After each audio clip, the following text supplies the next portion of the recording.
This story is titled, Sister Insinuated Paternity Test on My Kid. Once she got pregnant, I did the same, and she got divorced. Hey everyone! Before we jump into today's video, big news, I've launched a new Reddit channel. This time, the background isn't Minecraft. It's Subway Surfers in a Christmas theme to match the season. Check it out, subscribe, and join the fun. Links in the description. See you there. Now let's start the video. Okay, I need to vent because I feel like I'm about to lose it. My sister Rachel, 33 female, has always been the family's troublemaker, but she took things to a whole new level last weekend. For context, I'm Elise, 35 female, married to Nate, 38 male, for 15 years. We've got 2 kids, Max, 5 months, and Lila, 3 feet. And up until now, life had been relatively peaceful. But Rachel decided to turn my dad's 70th birthday into her personal circus.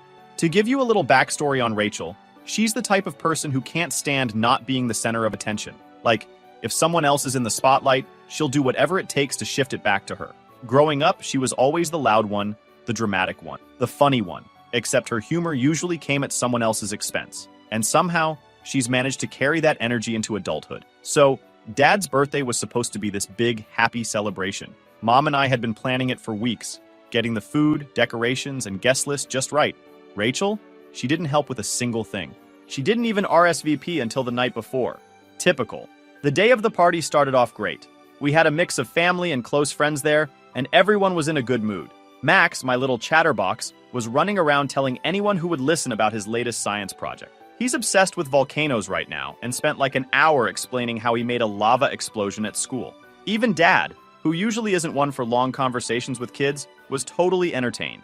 Then, just as Dad was starting his speech to thank everyone for coming, Rachel waltzed in. And I mean waltzed. She was an hour late, but instead of sneaking in quietly, she made a grand entrance, heels clicking, oversized sunglasses perched on her head, and this dramatic scarf that looked like it belonged at a fashion show, not a backyard party. The whole vibe shifted. People stopped what they were doing to look at her, and Dad paused mid-sentence. Instead of apologizing for being late, she laughed and said, "Sorry, I got caught up. You know how it is." No, Rachel, we don't. Once she was there, it felt like everything had to revolve around her. She started making comments about the decorations. Cute, but a little basic, don't you think? Critiqued the food. This salad could use more seasoning. And even made a joke about the music being something from the Stone Age. But the real drama started during dinner. Everyone was sitting around the table, enjoying the meal and chatting. Max, being his adorable self, continued telling everyone about this new book he's reading on dinosaurs. He was so animated and excited, and everyone was smiling and listening. Everyone except Rachel, of course. She was rolling her eyes and looking at her phone, clearly annoyed that the attention wasn't on her. And then she dropped the comment that ruined everything. Rachel leaned over to her husband, Jake, and said in this exaggerated whisper, but loud enough for the whole table to hear, "Isn't it funny how Max doesn't look like Nate? He kinda looks like Alex, doesn't he? Alex is my ex-boyfriend from college. We dated for a few years, but it ended ages ago. Nate knows about Alex, of course. It's not some big secret. But for Rachel to bring him up like that, in front of everyone, it was so calculated." The table went silent. Nate froze, his fork hovering midair. I could feel my face getting hot, and I blurted out, "What's that supposed to mean, Rachel?" She shrugged, all fake innocence. "Oh, nothing. I was just joking. Don't be so serious." But the damage was done. Nate didn't say a word. He just stared at his plate, his jaw tight. My dad awkwardly tried to change the subject, and everyone else started murmuring to each other. Rachel, meanwhile, looked thrilled. The rest of the dinner was a blur. I couldn't even taste my food because I was so angry. Every time I glanced at Nate, he was quiet, his face blank, but I could tell he was stewing. And Rachel? She was laughing and chatting like nothing had happened. After dinner, I pulled her aside. "What is wrong with you?" I hissed. She looked at me like I was overreacting. "What? It was just a joke." "No, it wasn't," I snapped. "You know exactly what you were doing. Why would you say something like that in front of Nate? In front of everyone?" Rachel rolled her eyes. "Oh, please. If it's not true, why are you so defensive? You're acting like I accused you of something." "You basically did," I shot back. "You just implied my son might not be Nate's. Do you even understand how hurtful that is?" But she just smirked. "Relax, Elise. You're making a big deal out of nothing." At that point, I knew there was no getting through to her. Rachel doesn't apologize. She doesn't admit she's wrong. She just stirs up drama and watches the fallout, like it's her personal reality show. Nate and I left the party early. I barely even said goodbye to Dad. which made me feel awful, but I couldn't stay another minute. I grabbed Max and Lila and we bolted. The car ride home was completely silent. I kept glancing at Nate, hoping he'd say something, anything, but he just stared out the window. I felt like screaming. When we got home and put the kids to bed, I finally asked, "Do you believe her?" He didn't answer right away. Finally, he said, "Of course not. But if it's so ridiculous, why not just take a paternity test and prove her wrong?" I stared at him, my heart sinking. "Are you serious? You think I need to prove something that's not even true?" He shifted uncomfortably. "I trust you, Elise. But Rachel's sneaky. What if nothing?" I snapped. "You're supposed to trust me, not her." We went to bed without resolving anything. I couldn't sleep. I just lay there, staring at the ceiling, feeling like my world had shifted. Rachel had planted a seed of doubt, and I could feel it growing. The next morning, I woke up hoping the tension from last night would magically disappear. But of course it didn't. Nate had already gotten up and was in the kitchen with Max and Lila. The kids were chattering away about pancakes, but Nate was unusually quiet. It wasn't his usual still waking up quiet. It was that heavy, awkward silence that had been hanging around since Rachel's stupid comment at the party. I poured myself some coffee and tried to act normal, but it was hard to ignore the elephant in the room. Nate was playing along with Max and laughing at his little jokes, but I could see the wheels turning in his head. I knew he was still thinking about it. It was driving me crazy. I mean, I knew the truth. I had nothing to hide, but Rachel's words had done their damage. She'd planted this ridiculous idea in Nate's head, and I couldn't figure out how to undo it. Later that day, after the kids went down for their naps, I finally brought it up. "So, are we going to talk about it?" I asked, trying to sound calm even though I felt anything but. Nate sighed and ran a hand through his hair. "Talk about what?" he said, like he didn't know exactly what I was talking about. "You know what? Rachel's comment," I said. "You've been acting weird ever since." He leaned back on the couch, avoiding eye contact. "I told you I trust you, Elise," he said after a long pause. "Do you?" I pressed. "Because it doesn't feel like it. You've barely said 2 words to me since last night." He finally looked at me, and I could see the conflict in his eyes. "It's not that I don't trust you," he said. "But Rachel, she's always been sneaky. What if she knows something we don't?" That hit me like a slap in the face. "What are you even talking about?" I snapped. "Rachel doesn't know anything. She was just stirring up drama like she always does." Nate didn't respond right away. When he finally did, he said, "I just think, if it's not true, then why not take a test and put this to rest?" I couldn't believe what I was hearing. "Because I shouldn't have to prove anything to you," I said. "Max is your son, Nate. End of story. You either trust me or you don't." He didn't say anything, and that silence was louder than any argument we could have had. The rest of the day was tense. We tried to keep things normal for the kids, but it was clear something was off. Max, being the observant little kid he is, even asked me at one point, "Mommy, are you mad at Daddy?" I told him I wasn't, but the truth was, I was furious. By the end of the weekend, the tension was unbearable. Nate was still stuck in his head. I hated it. Our marriage had always been solid, but Rachel's comment had shaken something loose, and I didn't know how to fix it. The worst part was, I couldn't stop thinking about it either. Not because I believed there was any truth to what Rachel said, but because it felt so unfair. I hadn't done anything wrong, and yet here I was, stuck in this mess she created. It didn't help that Nate started acting distant. He wasn't outright accusing me of anything, but there was this weird tension between us that wouldn't go away. Every time we had a minor disagreement about what to make for dinner or whether Max should watch another episode of his favorite show, it felt like there was this unspoken thing hanging over us. And then there was Rachel. She hadn't reached out since the party, which wasn't surprising. She probably thought she'd done her job and could sit back and watch the chaos unfold. That's the thing about Rachel. She loves to stir the pot, but she never sticks around to deal with the aftermath. My mom, on the other hand, called me the day after the party to check in. She'd noticed that we left early and wanted to make sure everything was okay. "We're fine," I lied. "Just tired." Mom paused, like she didn't quite believe me. "You know Rachel didn't mean anything by it, right?" she said. I almost laughed. "Didn't mean anything by it?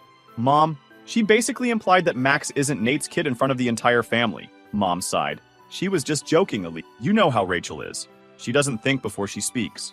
"That's not an excuse," I said. She knew exactly what she was doing. "Well," Mom said after another long pause, "you know how she gets. She probably just felt left out. Everyone was doting on Max, and she probably wanted some attention." I didn't have the energy to argue with her, so I just said, "Yeah, maybe," and ended the call. But inside, I was seething. Rachel didn't feel left out.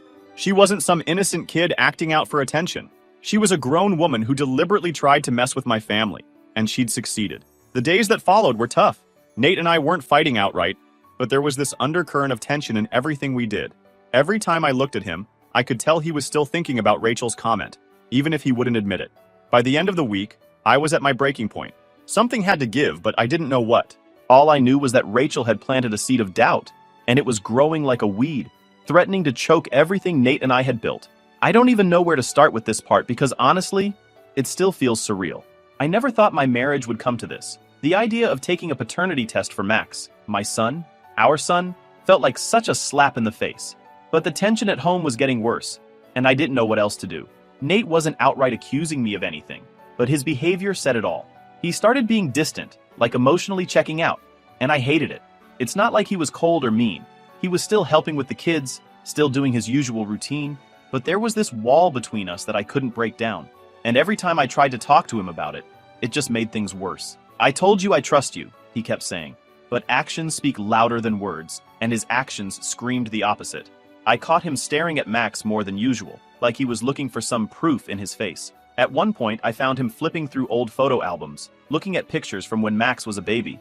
Do you think you'll find something in there that'll suddenly convince you he's your son? I snapped one day. Nate looked up at me, startled. Elise, I'm just looking at photos. Relax. Don't tell me to relax, I said, my voice shaking. You've been weird ever since Rachel opened her big mouth, and it's not fair. Not to me, and definitely not to Max. I'm not saying it's fair, Nate said, but it's not like I can just turn off my thoughts, okay? That was his excuse every time, that he couldn't help it. And maybe he couldn't, but it felt like he wasn't even trying. I was stuck in this nightmare where my husband, the man I'd trusted with my life for over a decade, was suddenly questioning my integrity. Meanwhile, Max was starting to pick up on the tension. He's a smart kid, and he knows when something's off. He started asking more questions, like, why does Daddy look so serious all the time? Or, are you and Daddy mad at each other? I'd always reassure him, but it broke my heart. This wasn't his problem to deal with. He deserved a happy, loving home, not whatever this mess was. The breaking point came one night after another argument. It wasn't even a big fight. It started with something stupid, like what to eat for dinner. But it quickly spiraled into something bigger. I don't know how much longer I can live like this, I said finally, throwing up my hands. What do you want me to do? Nate asked, his voice rising for the first time. Just pretend Rachel never said anything? Pretend those doubts aren't there? Yes, I shouted. That's exactly what I want you to do, because those doubts are ridiculous and they're hurting our family. Nate shook his head. You keep saying they're ridiculous, but if that's true, why not take the test? If it's all nonsense, what's the harm in proving it? I couldn't believe what I was hearing. The harm, Nate, is that you're making me prove something I shouldn't have to prove. Do you not understand how humiliating that is? How insulting? He didn't answer, just looked at me with that same conflicted expression I'd been seeing for days.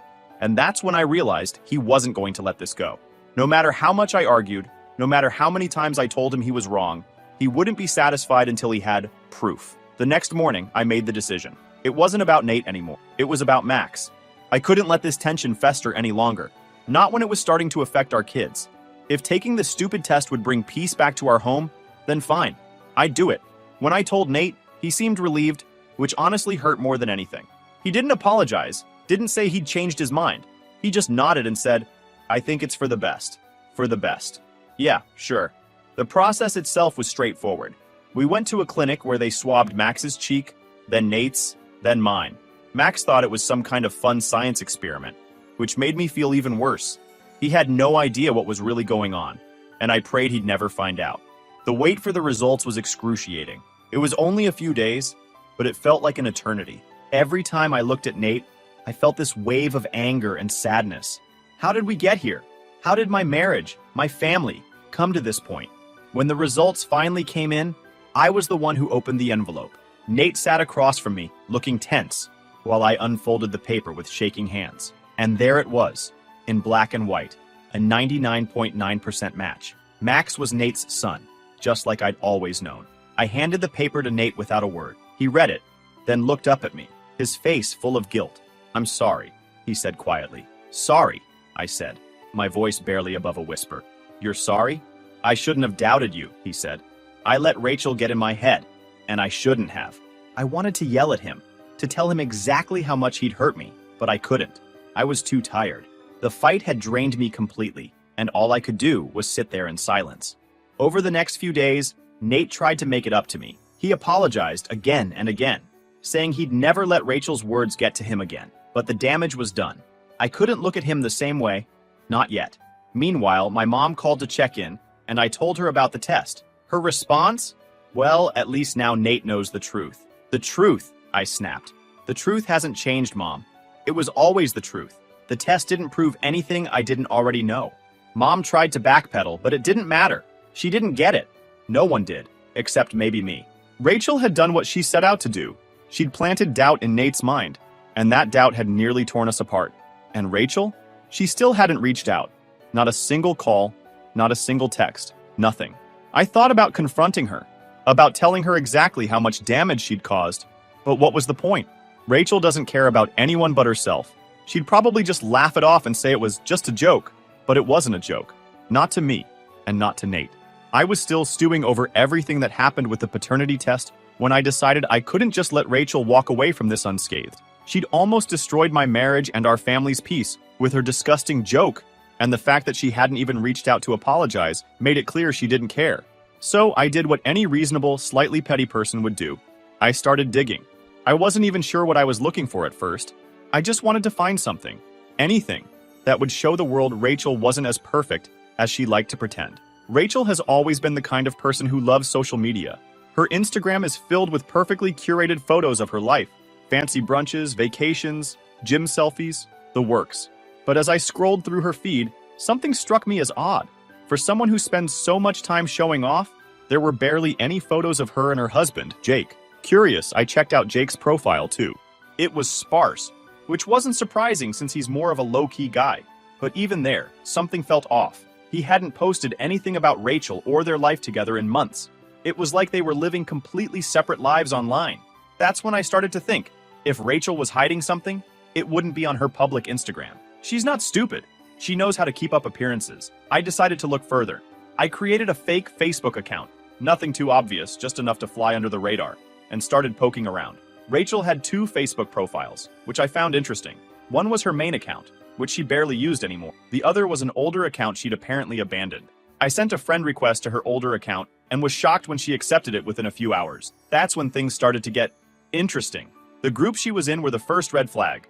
I expected to see the usual stuff, mom groups, fitness communities, maybe some cooking tips. But no, Rachel was in a bunch of private groups that made my jaw drop. One group was literally dedicated to infidelity, with posts like, how to keep your side piece a secret, and signs your husband is starting to suspect. I couldn't believe my eyes.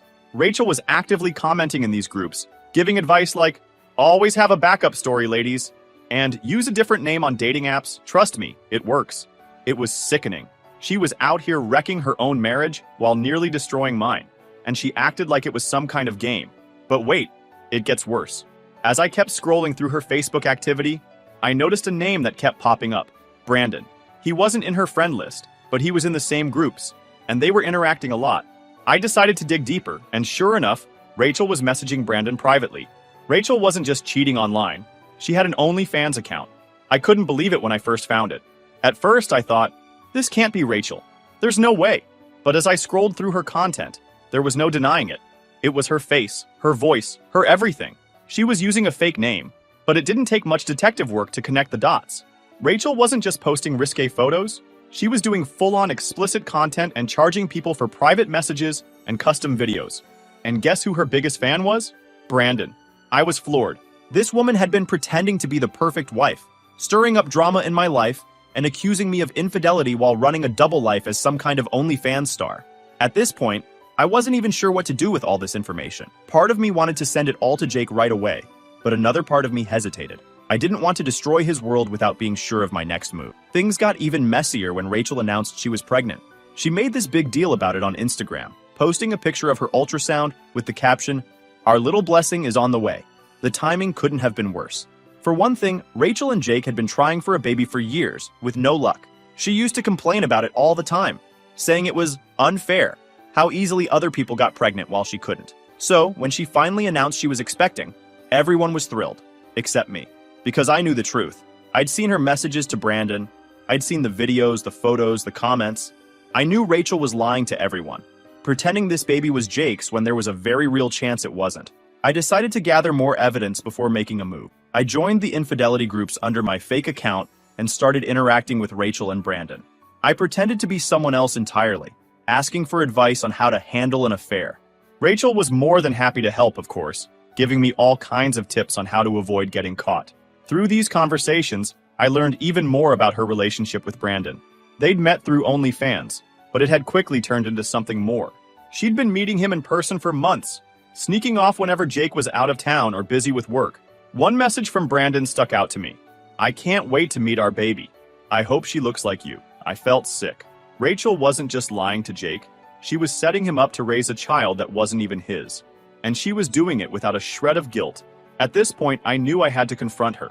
She had gone too far, and there was no way I could sit back and let her get away with it.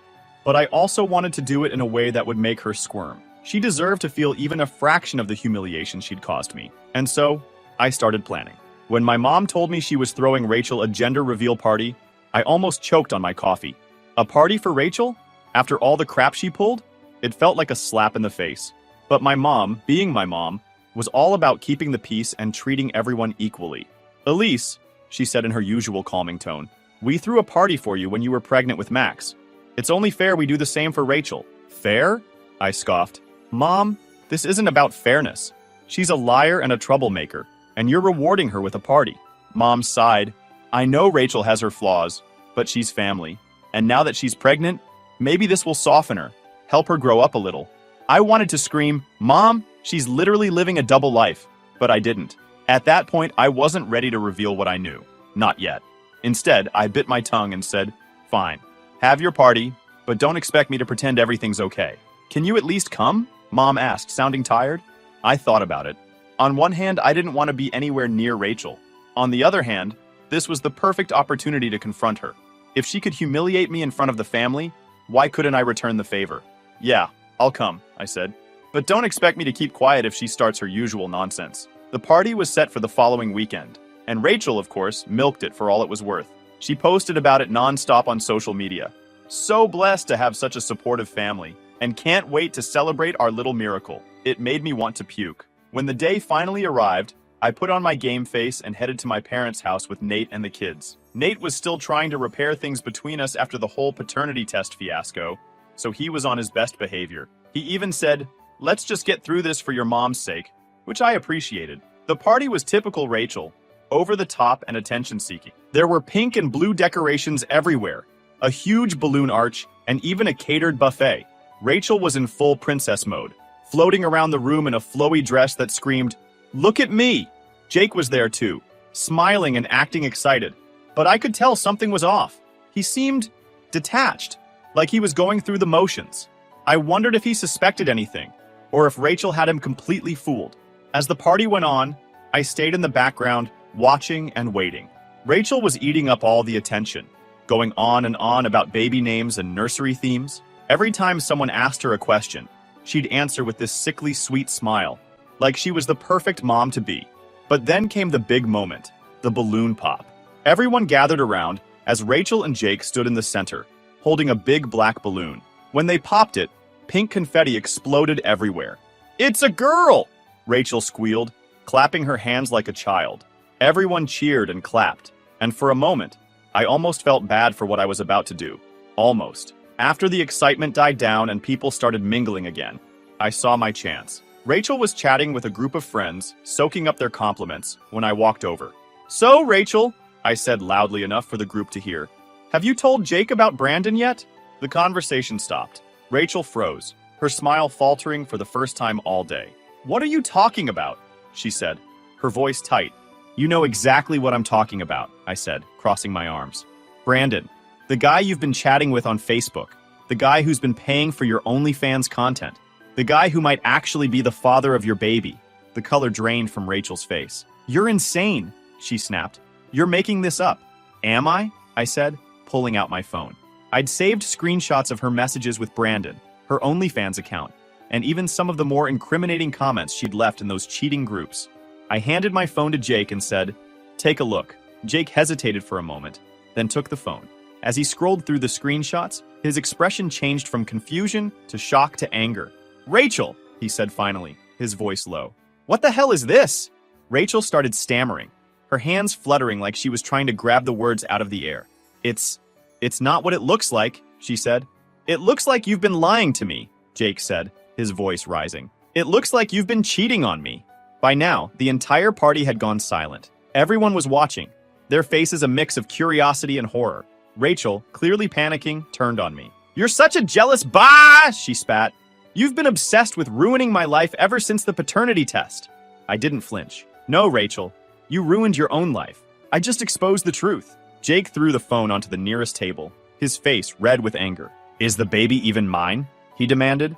Of course she's yours, Rachel shouted, tears streaming down her face. I would never. Then take a paternity test, Jake interrupted. Prove it.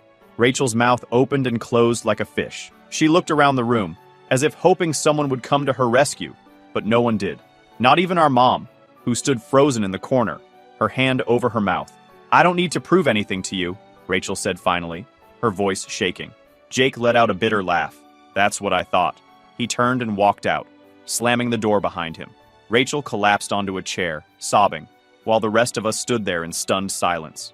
I expected my mom to start lecturing me about how I shouldn't have done this at the party, but she didn't. She just stared at Rachel, her expression a mix of disappointment and disbelief. After a few minutes, Nate walked over to me and said quietly, Maybe we should go. Yeah, I said, my voice steady. I think we're done here. As we left, I couldn't help but feel a sense of relief. For the first time in weeks, I felt like the weight on my shoulders had lifted. Rachel had spent her whole life tearing people down, but this time, she'd torn herself down. After the gender reveal party, things spiraled for Rachel faster than even I could have predicted. Jake left her that night and didn't come back. Apparently, he went to stay with a friend, and when my mom called to check on him, he told her he wouldn't be stepping foot in that house until Rachel took a paternity test. Rachel, true to form, refused. She dug her heels in and played the victim, acting like Jake was the bad guy for even asking. How dare he doubt me, she told my mom over the phone, sobbing loud enough for everyone in the room to hear. But her refusal only made things worse. Jake wasn't an idiot. He'd seen the screenshots, read the messages. He knew there was more to the story than Rachel was letting on. And honestly, so did everyone else. My parents were devastated. They'd always tried to see the best in Rachel, no matter how awful she acted. But this was a new low. My dad, who usually stayed out of family drama, sat her down one evening and said, Rachel, if you don't take the test, you're going to lose your husband. Is that what you want? Her response? Maybe I don't want him anymore. That shut my dad up real quick. He didn't know what to say to that. And honestly, neither did anyone else. Meanwhile, Rachel was still clinging to her double life, but cracks were starting to show. People in our extended family had started whispering about the drama, and it wasn't long before her OnlyFans account came to light. I didn't have to say a word. Someone else found it and shared the link around. Rachel tried to deny it, of course. It's not me, she said, even though her face was literally all over it. Someone must have photoshopped this to make me look bad. No one bought it. Then came the ultimate twist, after Rachel gave birth about a few months later. My mom called me the morning it happened, her voice shaky. The baby's here, she said. Okay, I replied cautiously. And? She doesn't look like Jake, Mom said quietly. Not even a little. I wasn't surprised. I'd been waiting for this moment, knowing it would eventually come. Still, hearing it confirmed made my stomach drop a little. What are you going to do? I asked. Mom sighed. I don't know. Rachel's refusing to admit anything, and Jake still won't talk to her. He says he's filing for divorce if she doesn't take the test. Good for him, I said. It didn't take long for Jake to follow through on his threat. A week after the baby was born, he officially filed for divorce. Rachel, predictably, blamed me for everything. This is all your fault, she screamed over the phone one night. If you hadn't meddled, none of this would have happened. None of this would have happened if you hadn't lied, I shot back. Maybe try taking some responsibility for once in your life. She hung up on me after that, which was fine by me. I was done wasting my energy on her nonsense. But Rachel wasn't done with her games. She started spreading rumors about me to anyone who would listen. According to her, I was a vindictive bior who'd been jealous of her my whole life. She even tried to drag Nate into it, claiming he'd always had a thing for her, and that's why I was so eager to take her down. It was laughable, honestly. Nate couldn't stand Rachel, and everyone knew it. Her attempts to smear me only made her look more desperate. The real nail in the coffin came when my mom overheard Rachel on the phone with Brandon. She'd gone to Rachel's house to help with the baby, because my mom, bless her heart, still couldn't bring herself to completely give up on her, and heard Rachel talking in the other room. She's beautiful, isn't she? Rachel was saying. I hope she looks more like me than you, though. I don't want anyone getting suspicious. My mom confronted her right then and there. Rachel, is Brandon the father? She asked, her voice shaking. Rachel denied it at first, but eventually she broke down. Fine. Yes. Okay. Brandon's the father. Are you happy now? Happy? Number. My mom was heartbroken. She called me that night and told me everything. And for the first time in years, I heard real anger in her voice. She's ruined everything, Mom said. Her marriage, her reputation, our family. I don't know what to do anymore. She's not your responsibility, I told her. Let her deal with the mess she's made. And that's exactly what happened. Jake finalized the divorce within months and cut all ties with Rachel. Brandon, predictably, wanted nothing to do with her or the baby. Rachel was left completely on her own. My parents, after a lot of soul-searching, decided to step back as well. They helped her financially for a little while, but when it became clear that Rachel wasn't interested in changing, they finally let go. As for me, I've moved on. My marriage with Nate isn't perfect. It's hard to completely bounce back from something like this, but we're working on it. We've started going to couples therapy, and I feel like we're finally rebuilding the trust that Rachel tried so hard to destroy. Rachel, on the other hand, is a cautionary tale. She spent so much time tearing other people down that she didn't realize she was destroying herself in the process. Now she's alone, struggling to raise a child on her own, with no one left to blame but herself. And honestly, that's exactly what she deserves.